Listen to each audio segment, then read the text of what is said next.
हम्म। देखिए बेटा एक चीज, आपको फोकल लेंथ निकालनी है इसकी।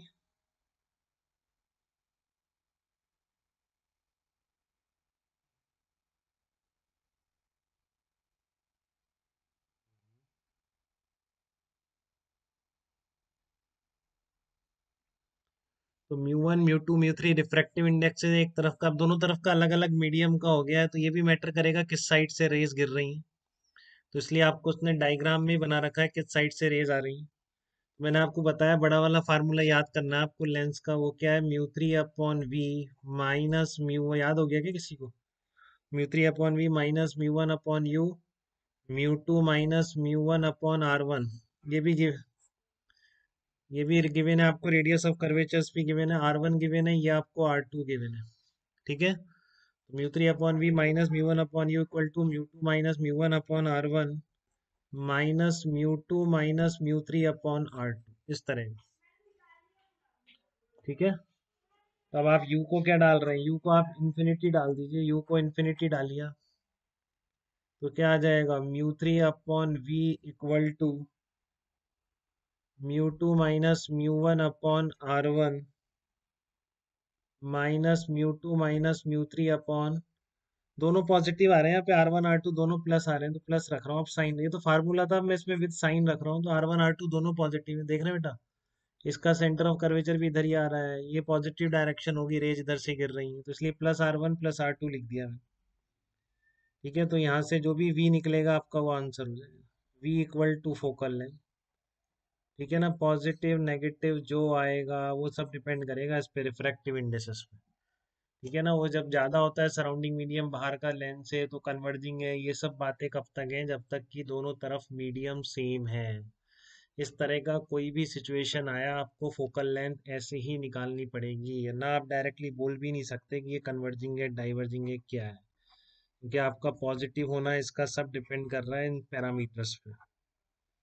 ठीक है ना, हमेशा पॉजिटिव होगी हमेशा नेगेटिव होगी, सब बातें डिपेंड करेंगी R1 R2 पर, रिफ्रैक्टिव इंडिसेस पे। ठीक है, सारी बातें हैं जो डायरेक्टली आप फोकल लेंथ बोल सकते हो, डायरेक्टली आप कन्वर्जिंग बोल सकते हो, डाइवर्जिंग बोल सकते हो, तभी है जब म्यू 1 इक्वल टू म्यू 3। इस तरह की सिचुएशन में फोकल लेंथ भी चेंज हो जाती है, मतलब कुछ भी हो सकती है, पॉजिटिव नेगेटिव डिपेंडिंग ऑन कहलाएगा कन्वर्जिंग और डाइवर्जिंग। आप इसमें उल्टी रेस गिरा के देखो, आप निकाल के देखो, इस फार्मूला डिफरेंट आ जाएगा। ठीक है, तो यहाँ तक कोई दिक्कत बेटा किसी को भी? तो इसके बाद कुछ रेस डायग्राम है, वो देख लें आप एक बार। ठीक है, कुछ रेस डायग्राम है इसमें, तो यूवी डायग्राम जिसको कहते हैं, जैसे आपने वहां याद किए थे ऐसे ही यहाँ भी याद करने पड़ेंगे बिल्कुल। ठीक है ना, उसमें ना करने पड़े ऐसा नहीं हो सकता, आपको ये याद करने पड़ेंगे यहाँ पे।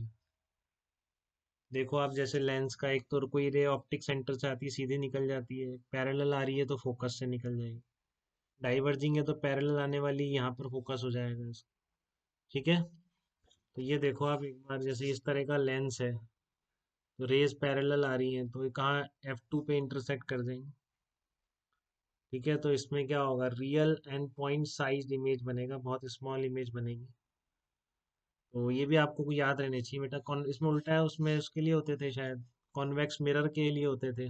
दो ही केस, कॉनकेव मिरर के लिए बहुत सारे होते थे, इसमें कॉन्वेक्स लेंस के लिए बहुत सारे हैं।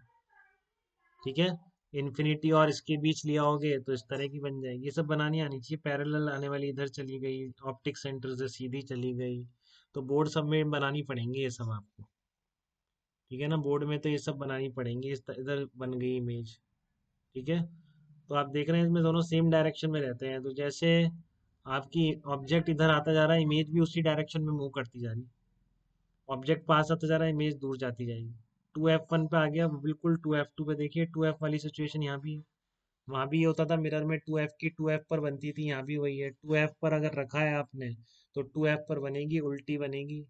साइन वाइन सब देखने का तरीका वही है, बट ये याद रहनी चाहिए, 2F और फोकस के बीच आ गया तो 2F के पार चली गई, बड़ी हो गई बट उल्टी हो गई।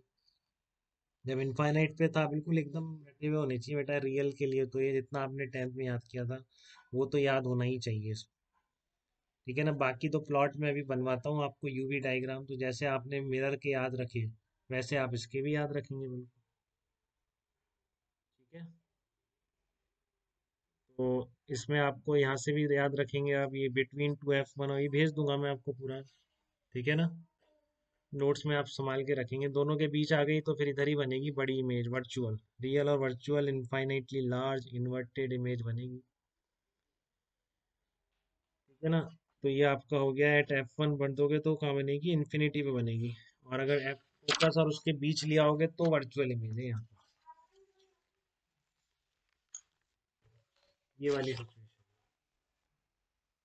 ये वाली यहाँ पे फोकस के इसके बीच लिया होगे तो वर्चुअल बड़ी इमेज है, जैसे उसमें होती थी लास्ट इमेज फोकस और कॉनकेव मिरर में। और रियल ऑब्जेक्ट की अगर बात कर रहे हो तो कॉनकेव लेंस में इनफाइनाइट पे लाओगे, फोकस पर बीच में कहीं भी लाओगे, हमेशा वर्चुअल इमेज बन रही है छोटी, बिल्कुल वैसा ही है। जैसे वहां पर उल्टा हो गया बस, कॉन्वेक्स मिरर हमेशा रियल ऑब्जेक्ट की छोटी बना देता है, तो कॉनकेव लेंस रियल ऑब्जेक्ट की हमेशा छोटी बनाता है, इरेक्ट इमेज बनाता है, वर्चुअल बनाता है। तो ये रियल ऑब्जेक्ट की रियल इमेज कभी नहीं बनाता कॉनकेव लेंस, जैसे कॉन्वेक्स मिरर नहीं बनाता। तो काफी सिमिलरिटीज हैं, बस नाम उल्टे हो गए। जो वहाँ पे कॉनकेव मिरर करता था वो सारा यहाँ पे कॉन्वेक्स लेंस कर रहा है, जो वहाँ पर कॉनकेव मिरर कर कॉन्वेक्स मिरर करता था वो यहाँ पर कॉनकेव लेंस कर रहा है। तो डिफॉल्ट केस में ये भी ध्यान रखें बेटा, ये बातें हो गई। ठीक है, रियल ऑब्जेक्ट वर्चुअल ऑब्जेक्ट कई तरह के कॉन्वेक्स लेंस हो सकते हैं। तो डिफॉल्ट कॉन्वेक्स लेंस आपका हमेशा क्या रहेगा, डिफॉल्ट कॉन्वेक्स लेंस। ठीक है ना, अगर रेडियस ऑफ कर्वेचर भी कुछ अलग अलग मेंशन नहीं है तो बाई कॉन्वेक्स लेंस आपका डिफॉल्ट कॉन्वेक्स लेंस। फिर ये मत सोचना कि बताया नहीं किस तरह का, सर ने तो इतने सारे बताए थे। ऐसा नहीं है, कॉन्वेक्स लेंस बोलने का मतलब सिर्फ ये वाला, इसमें रेडियस भी सेम मान लोगे आप। और दूसरा डिफॉल्ट कॉनकेव लेंस हमेशा ये वाला रहेगा, जब तक कुछ नहीं लिखा है स्टैंडर्ड नहीं है, बाई कॉन्वेक्स बाई कॉनकेव। ठीक है, और कोई मीडियम नहीं लिखा है तो स्टैंडर्ड मीडियम हमेशा एयर, ये एयर में रख के बात कर रहे हैं, आपको बता देगा। ठीक है, तो ये हमेशा कन्वर्जिंग है, हमेशा डाइवर्जिंग है, ऐसा नहीं है। बट ये मिरर मिरर के केस में ये मिरर हमेशा क्या है, converging है। ये डाइवर्जिंग नहीं हो सकता। क्लियर है आपको डिफरेंस बेटा, बहुत बार बोल दिया मैंने, आप गलती ना करें। ये कॉन्वेक्स मिरर है, ये हमेशा ही क्या होगा, डाइवर्जिंग होगा। ठीक है, बट मैं इनके लिए ऐसा नहीं लिख सकता। आपको क्लियर है, कब ये आप सबको आ गया समझ में, कब ये उल्टा हो सकता है। नॉर्मल तो यूज में ये कन्वर्जिंग ही रहेगा, जब तक एयर में किसी ऐसे लिक्विड में रहेगा जिसका रिफ्रैक्टिव इंडेक्स इसके मटेरियल के रिफ्रैक्टिव इंडेक्स से ज़्यादा है, तो ये डाइवर्जिंग हो जाएगा, ये कन्वर्जिंग हो जाएगा। यहाँ तक कोई दिक्कत बेटा किसी को?